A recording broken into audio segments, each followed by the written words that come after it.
তোর প্রেমের ফুল হয়ে ফুটে ভুল সবই।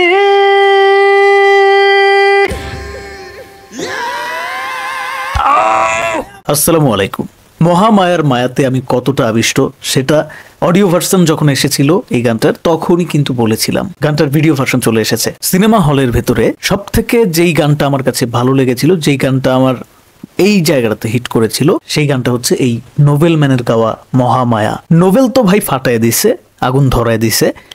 তার পাশাপাশি শাকিব খান এইখানে যেই পারফরমেন্সটা করছে ভাই, মাথা নষ্ট, মাইন্ড ব্লোয়িং। সবার নিশ্চয়ই মনে আছে যারা আমার ইন্টারভিউটা দেখেছিলে মেহেদী হাসান হৃদয় ভাইয়ের সাথে, ওখানে আমি একটা কথা জিজ্ঞাসা করছিলাম হৃদয় ভাইরে যে ভাই, আমার স্বপ্ন তুমির শাকিব খানকে কি দর্শক এই বরবাদে পাবে? তখন হৃদয় ভাই কিন্তু এই কথা বলছিল যে আমার স্বপ্ন তুমিতে যেই পারফরমেন্স করছে, মানে 100% যে দিছে, সেটা কিন্তু একজন দর্শক হিসেবে বোঝা যায়। এবং একজন পরিচালক হিসেবে যদি মূল্যায়ন করতে হয় তাহলে বলবো যে বরবাদেও শাকিব খান তার 110% দিছে। আর বরবাদ সম্পূর্ণ সিনেমাটা দেখে তারপরে বোঝার দরকার নাই। এই যে মহামায়া যে গানটা আসছে, এই গানের মধ্যে শাকিব খানের যে পারফরমেন্স, যে এফোর্ট, চোখ মুখের যে এক্সপ্রেশন, এগুলোই বলে দিচ্ছে যে সম্পূর্ণ সিনেমা জুড়ে শাকিব খানের পারফরমেন্সটা কেমন ছিল, স্ক্রিন প্রেজেন্সটা কেমন ছিল। তো যাই হোক বন্ধুরা, বেশি অপেক্ষা করাবো না, চলো আগে গানটা সরাসরি দেখি। কারণ এই গান তো ভাই একবার শোনার গান না, ভিডিওর সাথে শুনলে সেটা আরো বেশি জমে যাবে। চলো।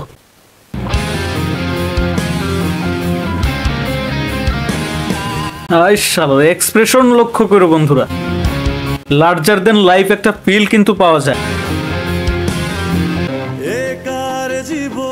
আরে ও, এই সিনটা সিনেমা হলের ভিতরে যে ক্রাউড মোমেন্ট ক্রিয়েট করছিল রে ভাই। আমি জানি না কে কোন সিনেমা হলে দেখছো বাংলাদেশের ভেতরে যারা আছো আর কি।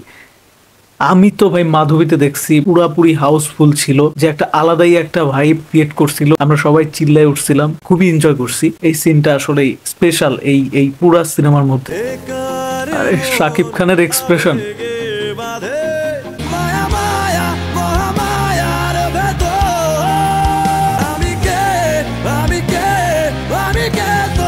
জেল্লো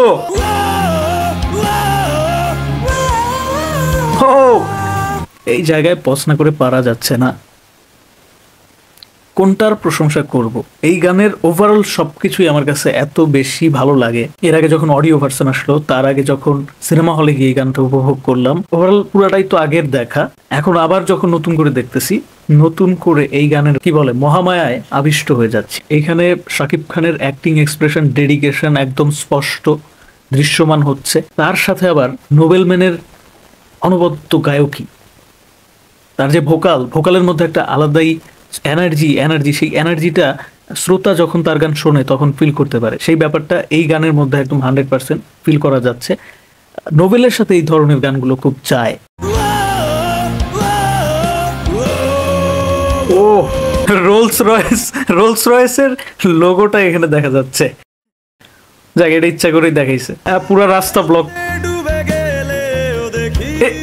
ওয়েট ম্যান, এই বুড়া লোকটার এই সিনটা নিয়ে অনেকেই দেখলাম কথা বলছে সোশ্যাল প্ল্যাটফর্ম গুলাতে। যখন সিনেমা হলে গিয়ে সিনেমাটা দেখা হয়েছে সবার, অনেকে এটা নিয়ে কথা বলছে। তোমরা লক্ষ্য করো, এই লোকটা কিছু একটা গালি দিছে, ঠিক আছে, বিশাল বড় গালি দিছে।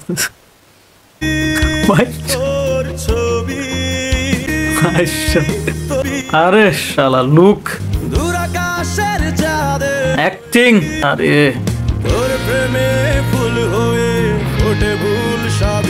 তোর প্রেমের ফুল হয়ে ফুটে ভুল সবই।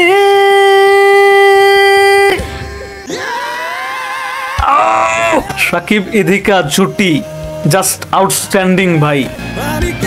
ও ও ও ওয়েট, যারা বলে যে শাকিব খান অ্যাক্টিং পারে না বা এই টাইপ অফ কথা যারা আসলে বলে, তাদেরকে বলবো যে তোমাদের কোন প্রিয় হিরো আছে যারা তাদের হোল লাইফে এই ধরনের একটা এক্সপ্রেশন দিয়ে দেখাইতে পারছে, আমাকে দেখাও। এই যে এখানে শাকিব খান যে আরিয়ান মির্জার ক্যারেক্টারটা করছে, এই ক্যারেক্টারটা যে একটা এই যে কোকেন এগুলো নেয়, নেশাখোর এক কথায়, এই ব্যাপারটা যে ফুটিয়ে তুলছে যেইভাবে, তার চেহারা, চোখ মুখের এক্সপ্রেশন, অঙ্গভঙ্গি, মাদকাসক্ত থাকা অবস্থায় তার যে একটা বহিঃপ্রকাশ, সেটা কিন্তু চোখ মুখের এক্সপ্রেশন এবং হোল বডিতে কিন্তু সেটা খুব দারুণ ভাবে ফুটে উঠেছে। এইটা কয়জনে করতে পারে? এই যে আরে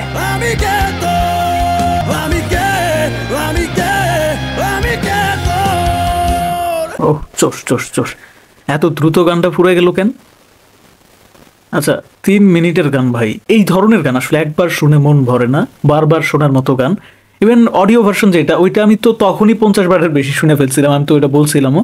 তারপরে যে আরো কতবার শোনা হয়েছে অগণিত অগণিত। গানটা আমার ফেভারিট লিস্টে অলরেডি আছে, গান শুনলে এখন এটাই শুনি। আমার দৃষ্টিকোণ থেকে আমি বলবো যে শাকিব খানের ক্যারিয়ারে best acting, best screen presence, Shakib খানকে সব থেকে সেরা ভাবে প্রেজেন্ট করার যে ব্যাপারটা, এটা বরবাদের মাধ্যমে পরিচালক মেহেদী হাসান হৃদয় ঘটায় দিছে। রায়হান রাফি সেকেন্ড পজিশনে চলে গেছে বরবাদের মাধ্যমে, ইয়েস।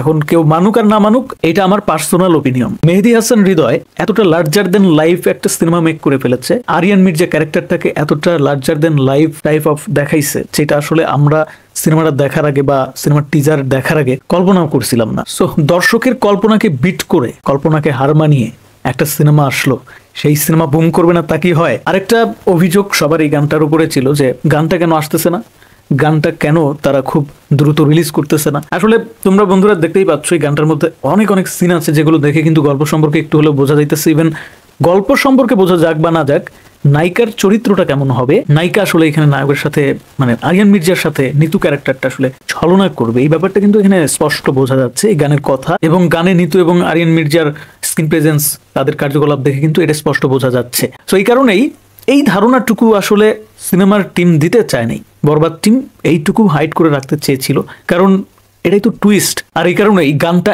এত বেশি ভালো হওয়ার পরেও কিন্তু সবার পরে আসলো। আমার মনে হয় সিনেমার টিম আরো কিছুদিন পরে দিতে চাইছিল, যেহেতু এখনো পর্যন্ত ওভারসিসে রিলিজ হয় নাই বরবাদ, আরো কিছুদিন পরে দিলেও চলতো। কারণ হচ্ছে এই গানটা যখনই দিবে তখনই সুপার ডুপার বাম্পার হিট, এতে কোনো সন্দেহ নাই। কারণ একটা ভালো কন্টেন্ট দেরিতে আসলেও মানুষ দেখে। আমার মতে বরবাদ সিনেমার সব থেকে বেস্ট গান হচ্ছে এইটা। অনেকে বলতে পারে যে আরেকটা গান আছে জিএম সৈকতের গাওয়া, ওই যে নিঃশ্বাস। হ্যাঁ, নিঃশ্বাস গানটা তো সেরা সেই পর্যন্ত ছিল আমার কাছে, যেই পর্যন্ত হচ্ছে এই গানটা আসছিল না। বাট আমি যখন সিনেমা হলে গিয়ে এই গানটা প্রথম দেখে ফেললাম এবং ভিডিওতে যে পারফরমেন্স শাকিব খানের এগুলো দেখলাম, আমার কাছে এটাই সেরা মনে হয়েছে। নোবেল এমন একজন শিল্পী, তাকে আমাদের চলচ্চিত্রের দরকার। নোবেল যেন আর দ্বিতীয়বার তার যে ভুলগুলো সেগুলো না করে, এইভাবেই যেন সিনেমার দর্শকদেরকে সিনেমা হলে টানে, বারবার যেন সে হচ্ছে সিনেমার প্লেব্যাক করে, এটাই হচ্ছে তার প্রতি আমার চাওয়া একজন ভক্ত দর্শক হিসেবে। কারণ আমাদের একজন জেমস আছে, আমাদের একজন আয়ব বাচ্চু ছিল, এরপর আসলে আমরা কার কণ্ঠ থেকে ওইরকম একটা আগুন ঝরা গান পাবো, কার কণ্ঠ থেকে এই ধরনের ভাইব পাবো, আসলে সেটাই কিন্তু চিন্তার বিষয় ছিল। সেই চিন্তার জায়গাটা কিছুটা হলেও কিন্তু নোবেলের মতন একজন গায়কের মাধ্যমে লাঘব হওয়া সম্ভব। বন্ধুরা তোমরা খেয়াল করে দেখো, এই মহামায়া গানটা নোবেল ছাড়া এই মুহূর্তে ইয়াং শিল্পীদের মধ্যে আর কাকে দিয়ে সম্ভব ছিল? আমি তো মনে করি কাউকে দিয়ে সম্ভব ছিল না, নোবেলই এটার জন্য পারফেক্ট। এই গানটা যে লেভেলের গান, একমাত্র জেমসের কণ্ঠে মানায়, আরেক হচ্ছে এই প্রজন্মের জেমস, না জেমস বলা যাবে না, নোবেল তো নোবেলই, নোবেলের কণ্ঠে মানায়, অসাধারণ। এইখানে গানে ইদিকা পলের পারফরমেন্সও দুর্দান্ত ছিল, শাকিব খান টপ নচ, একদম কি বলবো মেগাস্টার মতো পারফরমেন্স করেছে। অনেকেই বলে যে শাকিব খান হিরো, কিন্তু অভিনেতা না, তাদের মুখে ঝামা আবারও ঘষা দিছে। এক একটা সিন, এক একটা তার চোখ মুখের এক্সপ্রেশন কথা বলতেছিল, জাস্ট মারাত্মক ভাই। শাকিব খান একই প্যাটার্নের অভিনয় করেছে দীর্ঘদিন, এইটা আমি অস্বীকার করি না, কিন্তু করেছে কেন? একটা সময় জুড়ে কেন একই প্যাটার্নের অভিনয় করেছে? মানে একই প্যাটার্ন বলতে আমি যেটা বোঝাচ্ছি, প্রত্যেকটা গানেই শাকিব খান এই তারপর হচ্ছে কিছু ডান্স স্টেপ আছে যেগুলো সিমিলার, প্রত্যেকটা গানের মধ্যে একই ডান্স স্টেপ, এবং একটা সিনেমার ক্যারেক্টারের সাথে আরেকটা সিনেমার ক্যারেক্টারের চোখ মুখের এক্সপ্রেশন, অঙ্গভঙ্গি অনেক জায়গায় মিলে গেছে ইতিপূর্বে একটা নির্দিষ্ট সময়ে জুড়ে। কিন্তু কেন? কারণটা নিশ্চয়ই দর্শক বন্ধুরা তোমরা এখন বুঝতে পারছো, যারা আসলে বুঝো নাই এতদিন পর্যন্ত। কারণটা হচ্ছে একজন ভালো পরিচালকের অভাব ছিল, সেই সাথে গল্পে ক্যারেক্টার যেভাবে লেখা হইতো সেখানে কোনো ভেরিয়েশন ছিল না। এইবার এখন দেখো, একটা সিনেমার ক্যারেক্টারের সাথে আরেকটা সিনেমার ক্যারেক্টারের কোনো মিল নাই, শাকিব খানের অভিনয়ে যথেষ্ট ভেরিয়েশন আসছে, যথেষ্ট ভার্সেটাইল লাগছে। এক কথায় এখন তো মনে হচ্ছে যে বাংলাদেশের চলচ্চিত্রে শাকিব খানের মতো ভার্সেটাইল অ্যাক্টর আর নাই। সেটা দর্শক এখন তার প্রত্যেকটা সিনেমার ক্যারেক্টারগুলোর লুক অ্যান্ড ফিল, এবং শুধু লুক অ্যান্ড ফিল না, অভিনয়ের মাধ্যমে কিন্তু বুঝতে পারতেছে অনেক ভেরিয়েশন আসছে আগের তুলনায়। যদি তাও বুঝতে সমস্যা হয় তাহলে ক্যারেক্টারগুলোকে পাশাপাশি রাখো, ক্যারেক্টারের যে পিকচারগুলো আছে পাশাপাশি রাখলে বুঝতে পারবা যে কতটা ডিফারেন্ট একটার সাথে আরেকটা ক্যারেক্টারের। তো বন্ধুরা আর কি বলবো, গানটা নিয়ে এই দিয়ে দুইবার রিয়াকশন রিভিউ করা হয়ে গেল, একবার অডিও ভার্সনের, একবার ভিডিও ভার্সনের। আমি তো বলেই দিলাম মহামায়া গানটা বরবাদ সিনেমার সব থেকে সেরা গান হিসেবে আমার কাছে মনে হয়েছে। তোমাদের কাছে কি মনে হয় অবশ্যই কমেন্ট বক্স স্বাধীনতার জায়গায় ওইখানে জানাও। আর হ্যাঁ, আমার কাছে যেটা মনে হয় যে অনেক দিন পর্যন্ত একদম কেরিয়ারের ক্রান্তিলগ্ন পর্যন্ত নোবেল এই গানটা স্টেজে স্টেজে যখন পারফরমেন্স করবে দর্শকদের থেকে অনুরোধ পাবে যে ভাই এই গানটা গান, এই মহামায়া গানটা গান, আপনার ওই যে বরবাদ সিনেমায় যে মহামায়া গানটা গাইছিলেন এইটা গান। কারণ গানটা আসলে দর্শক মনে গেঁথে থাকার মতো একটা গান, স্টেজে গাওয়ার মতো একটা গান, দর্শক এইটার সাথে সাথে গেয়ে উঠবে এই টাইপ অফ একটা গান। সিনেমার গল্প আর গান এই দুইয়ের মধ্যে একটা গুণ থাকলে সেটা সুপার ডুপার হিট করে, সেটা হচ্ছে দর্শকের ইমোশনে হিট করতে পারার গুণ। এই গুণটা এই গানের মধ্যে এবং এই সিনেমার মধ্যে খুব দারুণভাবেই আছে, যার কারণে কিন্তু সিনেমা হচ্ছে ইন্ডাস্ট্রি হিট আর গানটা সুপার ডুপার হিট।